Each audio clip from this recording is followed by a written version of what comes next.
Cet été, nous avons eu, quand je dis nous, bien sûr, je parle de la vape, de la filière de la vape, une avalanche de fake news, une avalanche, je dirais presque de vomi sur la cigarette électronique partout dans le monde. Nous sommes avec Jean Moiroux, président de la FIVAP. Salut Jean.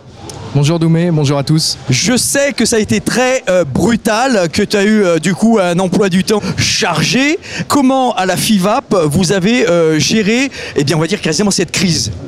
Alors, moi, pour évoquer le sujet, j'aime bien parler de séquence médiatique. On a un peu une séquence en 3 temps qui a commencé à la fin du mois de juin avec le rapport de l'OMS. Donc c'est une publication de l'OMS, un rapport tabac avec quelques pages qui concernent la cigarette électronique. Et dans ce rapport, en ont été extraits une formule qui a été reprise absolument partout, dans la presse française, dans les médias, à la télé. C'est le terme incontestablement nocive. Donc ça a un peu inauguré cette séquence médiatique. Et nous, on a commencé à se questionner sur pourquoi maintenant, pourquoi ça, pourquoi cette reprise aussi générale de cette formule. Donc je crois que la France a dit de la vape à cette époque, absolument partout, que les cigarettes électroniques étaient incontestablement nocives. Donc nous, notre premier démenti, ça a été de dire que la question ne se portait pas sur la nocivité du produit, que vapoter n'est pas anodin et qu'il vaut mieux pas du tout vapoter et surtout pas fumer. Il vaut mieux de la même manière vivre à la montagne que vivre à Paris au niveau de la pollution atmosphérique, etc. Donc la nocivité, c'est pas une bonne façon de s'exprimer sur la vape. Et en soi, il y avait déjà un biais et c'était injuste comme formule parce que la thématique de la réduction des risques, elle implique une nocivité. Et la question, c'est de se dire en quoi la vape réduit-elle significativement le risque par rapport au tabac? Alors évidemment, ça c'est un fait, c'est prouvé, il y a le fameux 95% moins nocif que le tabac, le PHE, c'est un rapport qui nous est utile, qui a été bien fait. Et donc on a dû porter cette parole dans les médias, de dire la question n'est pas sur nocif ou pas. On ne nie pas que la cigarette électronique n'est pas anodine, mais par contre, dans la perspective de réduction des risques, c'est pertinent. Donc ça, c'était la première déconstruction à faire, c'est changer de sujet, passer de cette nocivité, qui est un terme qui n'est pas à propos pour parler de la vape, vers le thème de la réduction des risques. Et la réduction des risques en France, c'est un sujet sur lequel, de façon systémique, on a beaucoup de mal. La réduction des risques en France, c'est un sujet qui est difficile à aborder de façon systémique. Au niveau des professionnels de santé, il y a bien sûr des porteurs de parole sur le sujet qui sont sachants, ça fait des décennies qu'ils maîtrisent le sujet, ils ont connu l'épidémie du sida, l'injection d'héroïne, tous ces sujets qui touchent à la réduction des risques, et donc ils connaissent bien, mais ils ont connu aussi les difficultés qu'il y a à porter cette parole de réduction des risques, le préservatif plutôt que l'abstinence, la disponibilité des seringues en pharmacie plutôt que les sanctions et la pénalisation de l'usage de drogue. Tout ça, c'est des sujets qui sont maîtrisés par certains professionnels de santé, mais pas tous. Et au niveau des autorités, l'écho, il est pareil, il est aussi difficile. Donc on a dû retrouver ce discours et faire face aux oppositions historiques de la vape. Ça, c'était sur incontestablement nocive. D'accord, mais je sens que tu châties ton langage, parce que tu as dit ce n'est pas à propos. Et moi, je dirais c'est faux.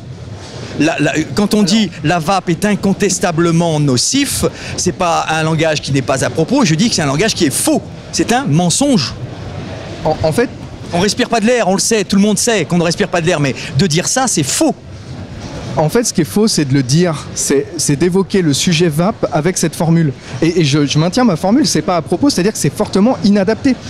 La question de la cigarette électronique, c'est pas nocif ou c'est nocif, c'est pas anodin.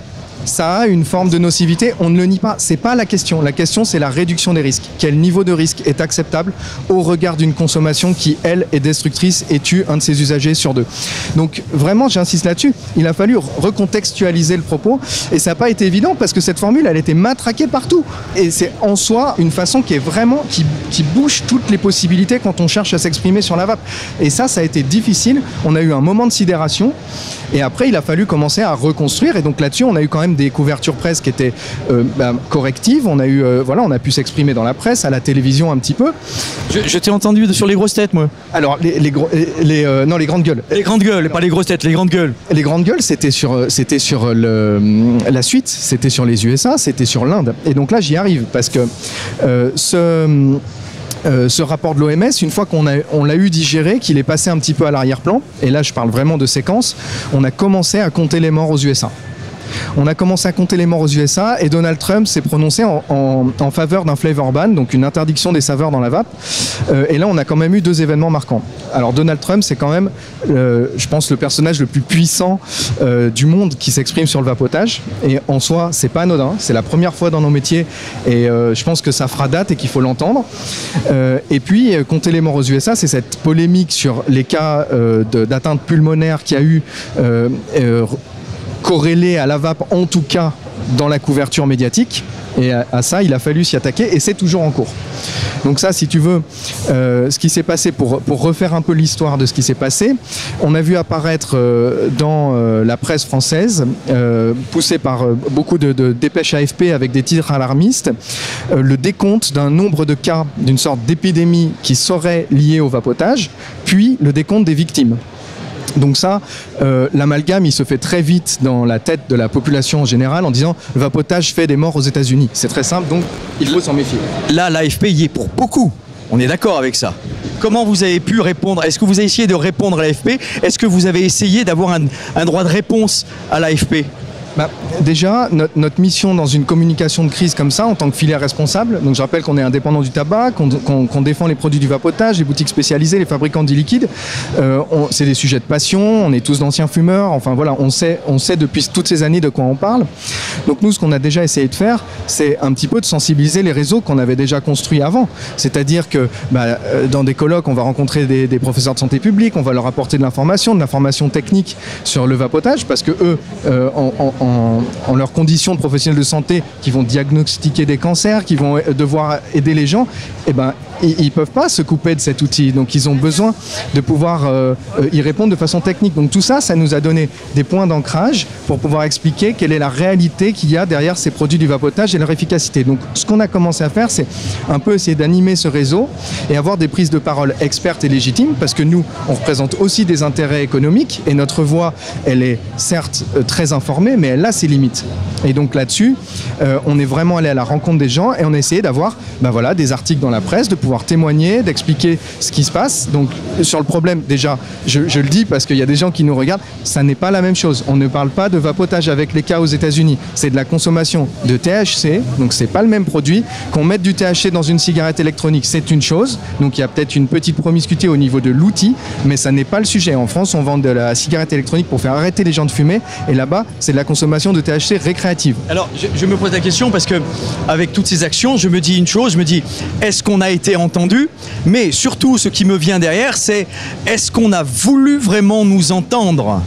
Alors, je pourrais avoir une narration de ce qui s'est passé qui est pessimiste et morose, parce que ça impacte le business, ça impacte la filière, mais c'est pas mon rôle. Mon rôle aujourd'hui, c'est d'être optimiste et de montrer, de mettre en lumière ce qui a été de bien dans la réponse médiatique.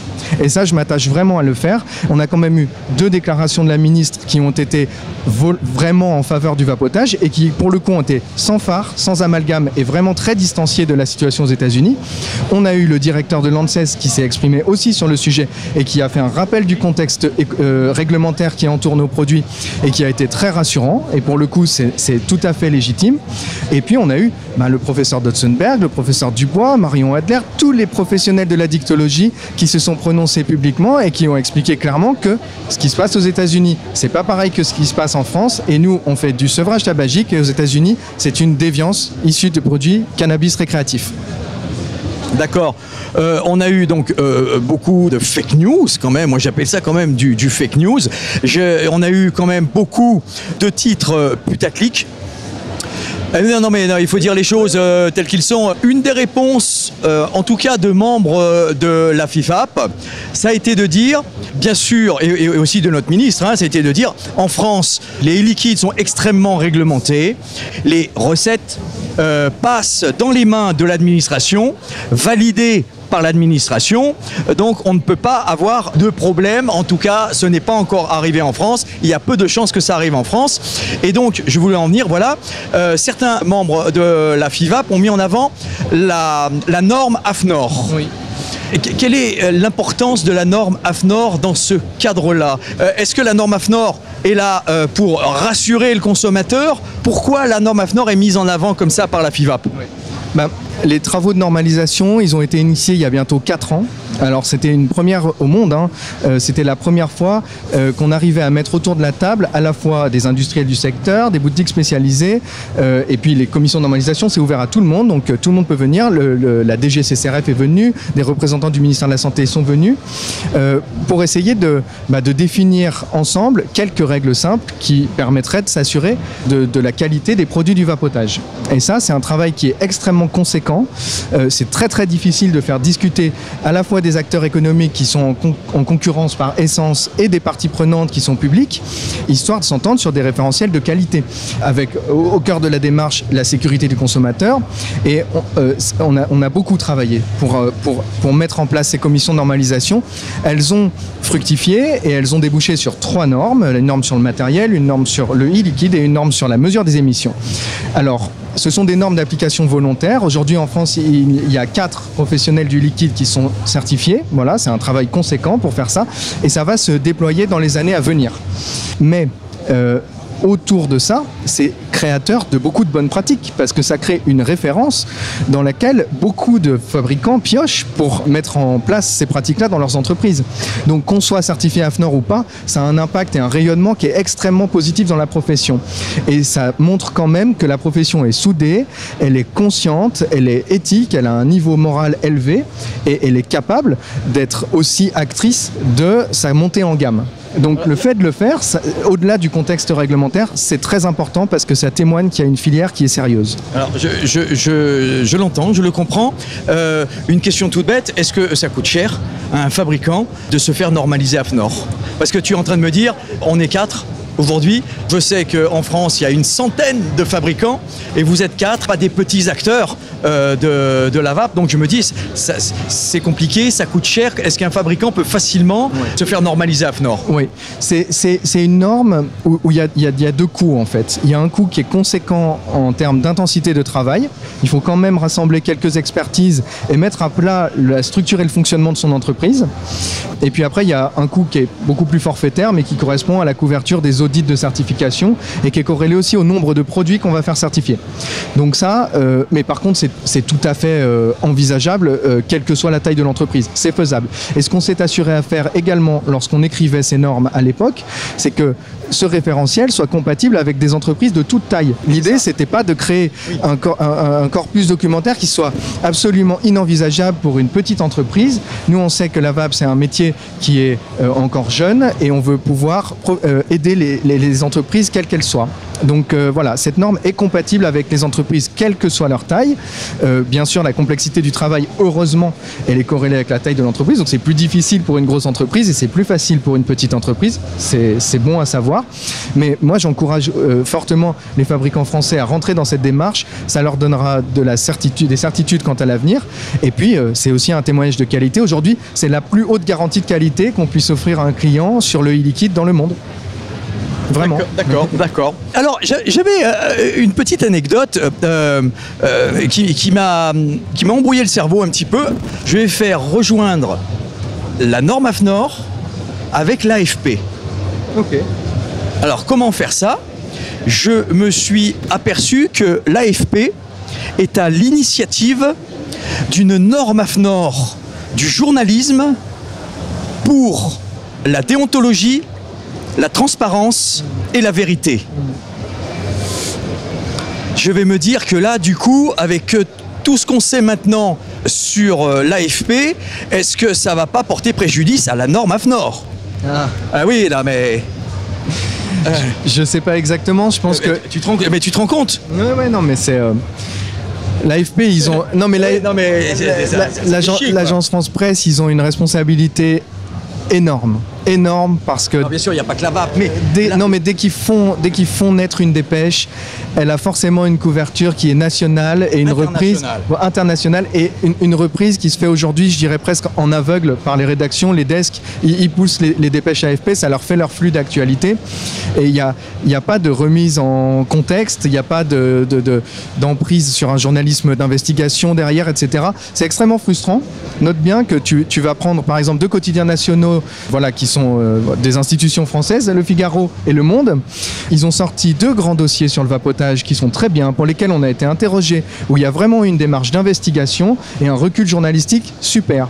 En parallèle de ces 2 prises de parole fantastiques, les 2 continuent à faire rebondir les dépêches AFP avec les titres que tu citais tout à l'heure, vapotage, gaz toxique, etc. Donc on a vraiment 2 poids, 2 mesures au sein des mêmes rédactions. Je trouve que c'est une situation qui illustre très bien la dérive d'aujourd'hui, où les journalistes ont la pression à cause du numérique et qu'il faut toujours faire des flux d'informations. Et je pense que l'AFP, elle a un peu perdu le nord, elle a un peu perdu le sens de sa norme AFNOR. Aujourd'hui, je ne veux pas être dans un bashing aveugle par rapport à l'AFP, je ne sais pas comment ça fonctionne, j'ai jamais interagi avec eux, mais je pense qu'ils devraient je sais pas, être plus à l'écoute, ou alors les rédactions françaises devraient aussi prendre un peu plus de recul par rapport à ces flux d'informations qui font rebondir de façon aveugle. Bon, et ben voilà, et je peux vous dire qu'on peut en parler comme ça avec Jean jusqu'à la fin de la nuit.